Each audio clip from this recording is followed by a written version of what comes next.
This is brand new video tonight showing accused triple murderer Christopher Dorner has found. If you look at theories of positive reinforcement, you will see in this case that he used the trophies as a masturbatory aid, reliving the actions of his fantasy. These corrupt cops abused their power and paid with sudden violent deaths inside and outside the courtroom. Was it justice or revenge? Wait until you hear the last case. It's chilling.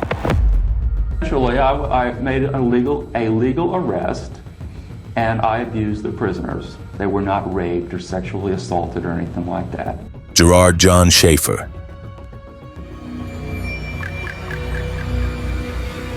Schaefer's case is a fascinating one. He seems to have a far deeper understanding of his own twisted fantasies and what's necessary to carry them out than most serial killers do, but follows all the textbook red flags that he will commit murder.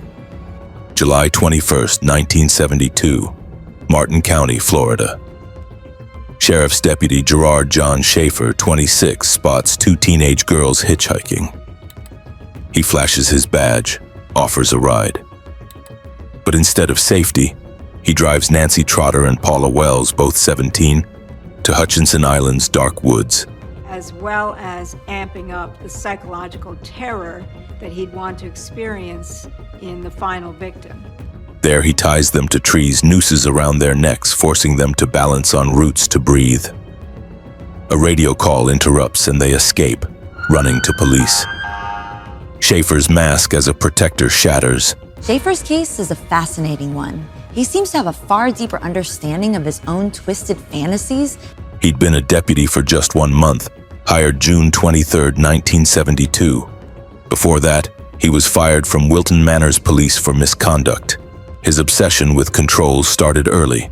To get a real sense of Gerard Schaefer, we need to examine where the red flags of this case first appear. Alongside my fellow experts who have hands-on knowledge, we will investigate his descent into serial killing. Born March 25, 1946 in Wisconsin, he grew up with an abusive, alcoholic father. By 16, he was a peeping Tom, fantasizing about hurting women. But follows all the textbook red flags that he will commit murder. In 1969, a teaching job ended for inappropriate behavior. Now, with a badge, he hunted. His father traveled a lot, and so they moved several times. They went from Wisconsin to Tennessee. They lived in Nashville for a while. Then they moved to Atlanta, and then they finally settled in Fort Lauderdale. The home was pretty conflicted and turbulent, according to him. His father was a traveling salesman, was absent a lot, apparently was an alcoholic, and just sort of distant. While out on bond for the Trotter and Wells assault, Schaefer killed. On September 27, 1972, he lured Susan Place, 17, and Georgia Jessup, 16, to the same island. Their bodies, found April 1, 1973, were mutilated, shot, and tied to trees. A search of his mother's Fort Lauderdale home uncovered jewelry, teeth, and a journal detailing 34 murders. Some people end up with this fetish, and they don't go around killing people. But now add to it that he also likes to hurt animals. He favors bondage. So now we have all these wires crossing in this young Gerard Schaefer's mind, and what we have is, we have some violent tendencies crossing with his obsession with women's underwear and actually being a female himself. Titled Killer Fiction, it described hanging women with chilling details matching missing girls like Lee Bonadies, last seen September 8, 1969. October 1973 brought Schaefer's trial. His writings, plus rope fibers matching the crime scene, convicted him of murdering Place and Jessup. He developed a sense of masochism where he would tie himself to trees. He said he had become really obsessed with death. He would tie himself to trees and then he would get aroused and he would hurt himself. Prosecutor Robert Stone called him the most sexually deviant person he'd seen. 2 life sentences hit on October 4th at Florida State Prison. Behind bars, he bragged to inmates like Ted Bundy, claiming over 80 kills, though only 2 were proven. This is a very screwed up individual who is about to become very violent. At least one Broward County Sheriff's officer I talked to who told me there were some cattle being killed in the area and sodomized and mutilated. And so he built up from small animals, killing small animals, peeping Tom, collecting underwear, pushing his sexual fantasies, and then finally starting to push his killing fantasies. On December 3, 1995, at 8 in the morning, inmate Vincent Rivera stabbed Schaefer 42 times in his cell over a coffee dispute. Schaefer's upbringing does not highlight any particular red flags, although he did later claim that his parents resented the fact that he was not a girl. It's an interesting claim to make, as gender roles would, at the time, have generally skewed towards sons being the preferred children. But I believe his parents recognized a lack of caring and empathy, traits that at the time would have been considered feminine. In my experience, hunting solely for the pleasure of the kill, that's synonymous with psychopaths. Blood soaked the floor, ending the killer cop's reign. Was he framed or a monster who outdid Bundy? Comment your thoughts below. What's next? A Soviet volunteer cop who fooled everyone, but his final mistake will shock you. Gennady Mikhasevich. A young woman vanished on a quiet road between Vitebsk and Polotsk on May 14, 1971. Михасевич. Это настолько умный, хитрый и изворотливый зверь, что таких поискать. Gennady Mikhasevich, a 24-year-old Army veteran, was behind it. А что посадили там, он мне так и говорит, Пашкевич там будет сидеть или еще Иванов, какая мне разница? Любой человек, он мне так говорит, это уже говорит, ну как он мне тогда выразился, не опасный преступник, любой. Он не совершил преступление, но может совершить. Вот он так говорит. Heartbroken after his girlfriend married another man, he planned to end his life that night, but instead strangled the woman he met by chance.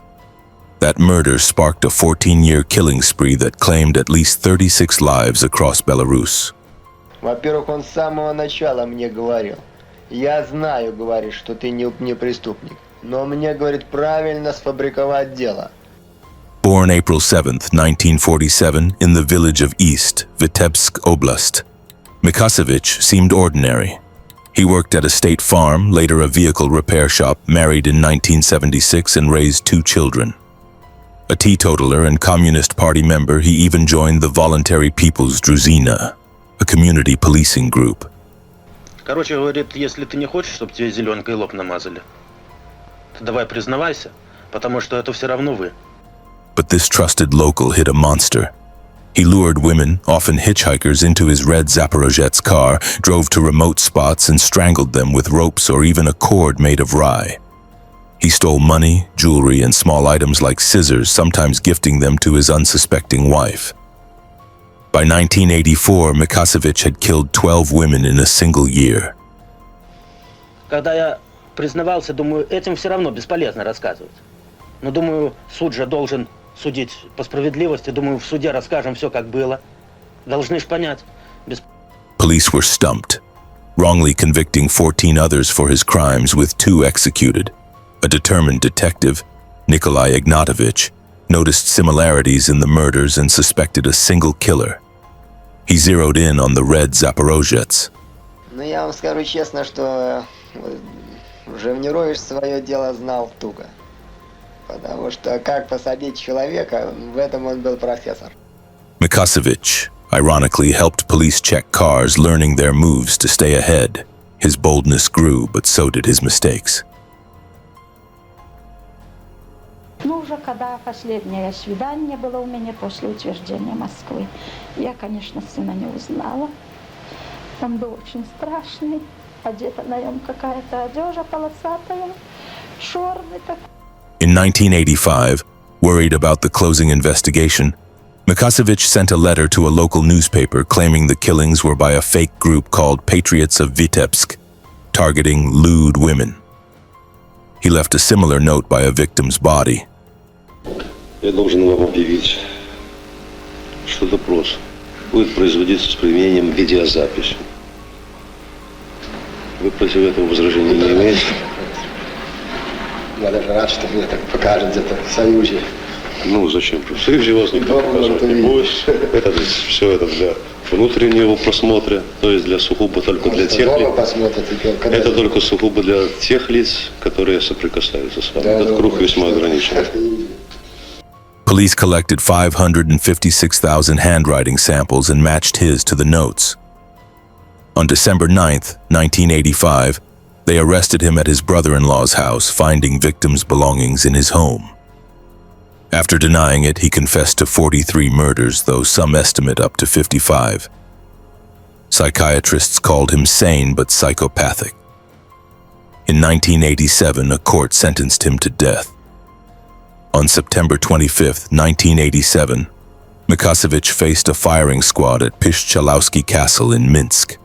Cabo Bruno, but they didn't realize at the time that it was one of their own guys that was, doing these killings. The Vitebsk case shocked the Soviet Union, exposing police corruption as innocent men suffered for his crimes. His role as a volunteer cop made his betrayal even darker. What's next? A vigilante cop in Brazil took justice into his own hands, but his story ends with a deadly twist you won't see coming. Cabo Bruno. Sao Paulo's slums were a war zone in 1982. Floresvaldo de Oliveira, a 24-year-old military police soldier nicknamed Cabo Bruno, didn't uphold the law. He broke it. In Pedreira and Jabaquara, he gunned down over 50 people, mostly young men he deemed criminals, often for tattoos or poverty. Hi everybody, welcome back to my channel. So for today's true crime story, we're actually headed to Sao Paulo, Brazil, to talk about a guy named Floresvaldo de Oliveira. I hope I'm pronouncing that right. I am sorry to anybody watching. Driving a repainted Chevrolet Chevette, he struck at night, leaving bodies riddled with bullets. Merchants paid him to clean the streets, but his badge made him untouchable, or so he thought. Born November 18, 1958 in Uchoa, Brazil, Bruno got his nickname from childhood taunts, likening him to a local drunk. By 1981, he led a death squad of 13 cops, including a captain and a lieutenant, targeting anyone who looked wrong. One night in February 1982, he shot Jose Aparecido Benedito in Jardim Selma's slum.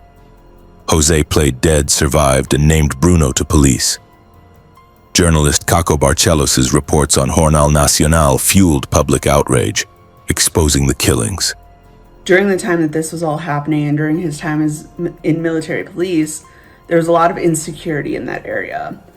On September 22, 1983, Bruno was arrested after witnesses linked him to 20 murders. He admitted one, saying others were copycats using his name. 12 trials later, he faced 113 years in Tremembe prison. He escaped 3 times, once on May 30, 1991, holding guards hostage, but was recaptured each time. By 2008, he was a prison pastor, married to a volunteer, painting acrylics shown in a 1998 Sao Paulo exhibit.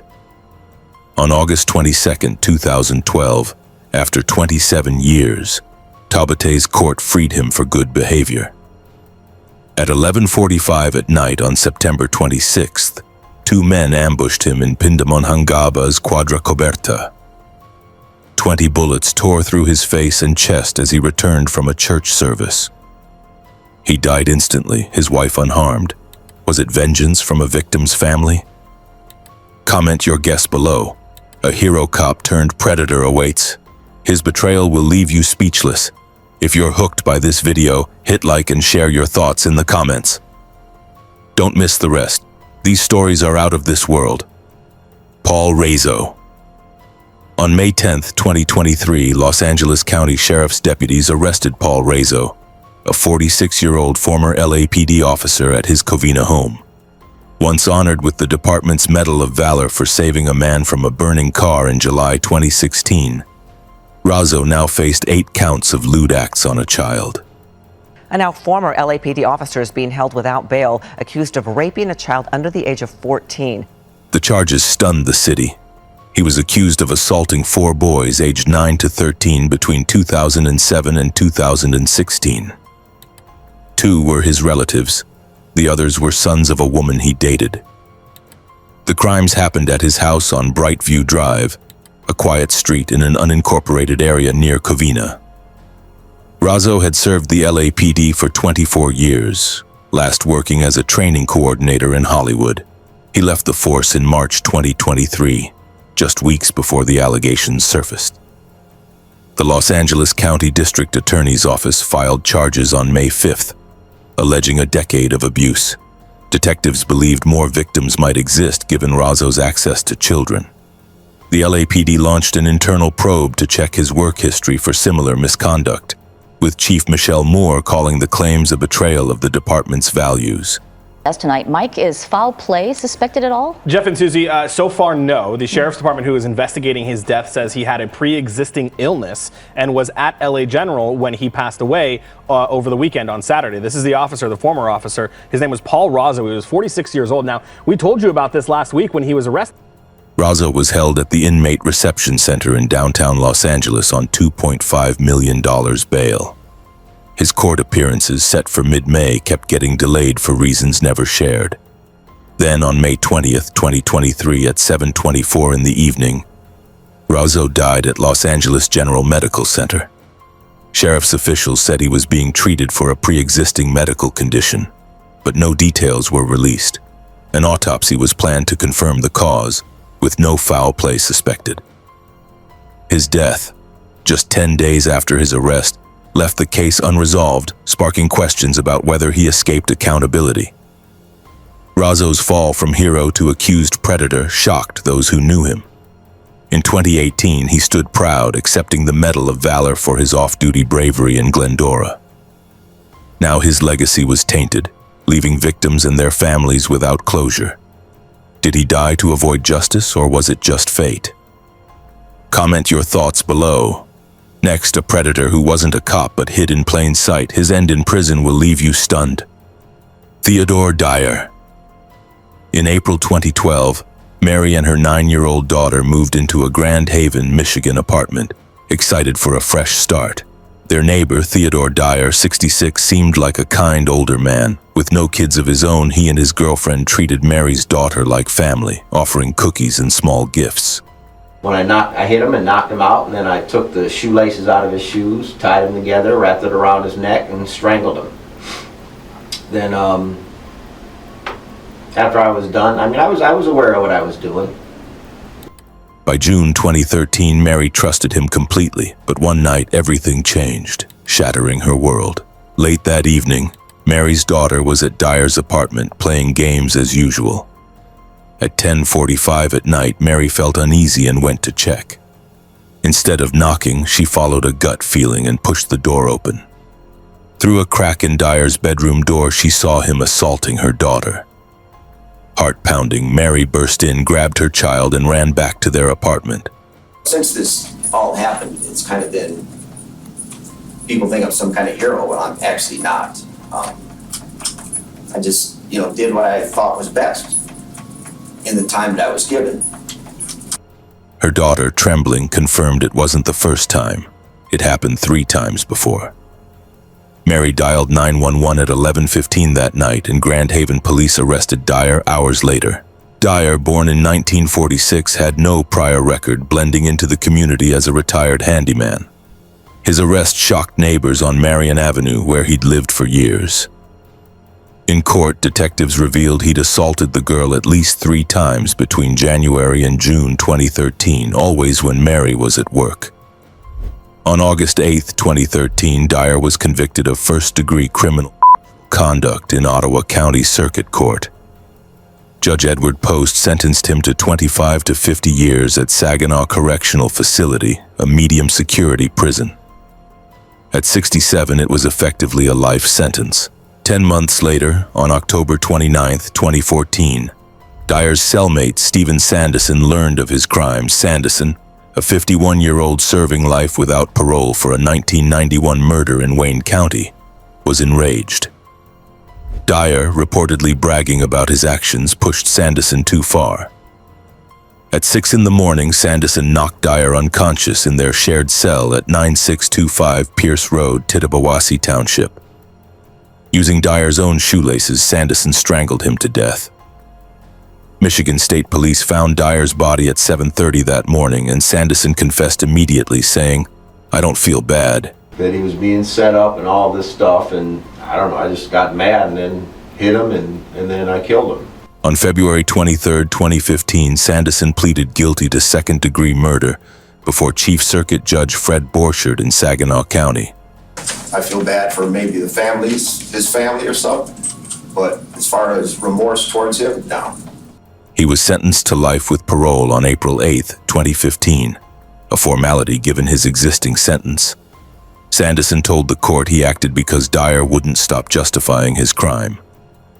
Mary, the victim's mother, heard the news and felt torn. She laughed with relief, knowing her daughter was safe, but cried, never wishing death on anyone. She said, "It's a weight off her shoulders." What's your take? Comment below.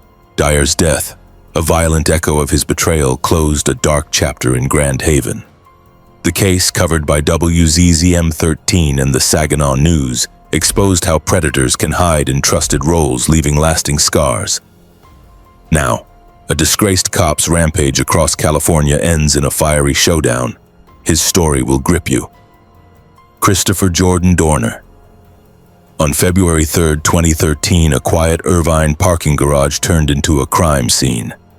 Christopher Jordan Dorner, a 33-year-old former Los Angeles Police Department officer, shot and killed Monica Kwan, 28. He's accused of 3 murders. He's been declared armed and very dangerous, yet Christopher Dorner is getting plenty of support on social media. And her fiancé, Keith Lawrence, 27, in their parked car. Monica's father, Randall Kwan, had defended Dorner in a failed appeal against his 2008 firing from the LAPD. This double murder launched a 9-day manhunt across 5 California counties. Dorner, born June 4, 1979 in New York, grew up in Southern California. A Southern Utah University graduate with a political science degree, he joined the Navy Reserve in 2002, earning a lieutenant rank before his honorable discharge on February 1, 2013. He entered the LAPD in 2005, but in 2007 he reported his training officer, Teresa Evans, for kicking a handcuffed suspect, Christopher Gettler, during an arrest at the Doubletree Hotel in San Pedro. The LAPD investigated, found no evidence, and fired Dorner on September 4, 2008 for false statements. His appeals failed, with the California Court of Appeal upholding the decision on October 3, 2011. Today, we have identified Christopher Jordan Dorner as a suspect in this double homicide. Fueled by rage, Dorner posted an 11,000-word manifesto on Facebook on February 4, 2013, vowing unconventional warfare against the LAPD for his wrongful termination. He killed Kwan and Lawrence, then ambushed officers. On February 7th, at 1 in the morning in Corona, he grazed an officer's head with a rifle shot. 20 minutes later in Riverside, he killed Officer Michael Crane, 34, and wounded his partner. That day, he tried to steal a boat in San Diego to flee to Mexico, but failed. His burned truck was found near Big Bear Lake, triggering a massive search. On February 12th, Dorner tied up a couple in their Big Bear cabin, stole their car, and fled. A game warden spotted him, and in Angeles Oaks, he killed San Bernardino Deputy Jeremiah McKay, 35, in a shootout. Dorner killed 4 people, including a San Bernardino County Sheriff's deputy, on the final day. Cornered in another cabin, Dorner fired back as deputies used tear gas. At 3:15 in the afternoon, a fire started, likely from pyrotechnic gas canisters, and a single gunshot rang out. His body, identified by dental records, had a self-inflicted gunshot wound. He killed 4 and wounded 3, leaving Los Angeles reeling. A childhood of pain turned another man into a killer. His chilling end awaits. Are you sorry? For the victim? Yes. Yes. Carroll Edward Cole. On May 7, 1971, Carroll Edward Cole, a 33-year-old drifter, met Essie Louise Buck at a San Diego tavern. By midnight, he'd strangled her in his car and dumped her body in a canyon. Born May 9, 1938 in Sioux City, Iowa, Cole's childhood was scarred by his mother Vesta's abuse and affairs, which she forced him to witness. At 10, he drowned a classmate, Dwayne, in a Richmond, California lake, a death ruled accidental until his later confession. Cole's hatred for women grew. Between 1971 and 1980, he killed at least 14 women across California, Nevada, and Texas, often targeting bar patrons. In 1979, he strangled his wife, Diana Paschal, in Santa Barbara. Police mistook it for an alcohol-related death. Arrested November 30th, 1980 in Dallas after killing Wanda Roberts, he confessed to 3 Texas murders and faced trial. Convicted on April 9th, 1981, he got life in Huntsville prison. Extradited to Nevada, he was sentenced to death on October 12th, 1984 for 2 murders. On December 6th, 1985, at 2:10 in the morning, Cole died by lethal injection at Nevada State Prison, ending his deadly spree. We've reached the end of this video. Like and subscribe for more gripping stories. If this shocked you, comment your thoughts below and join us for the next one. Expect it to be even more shocking.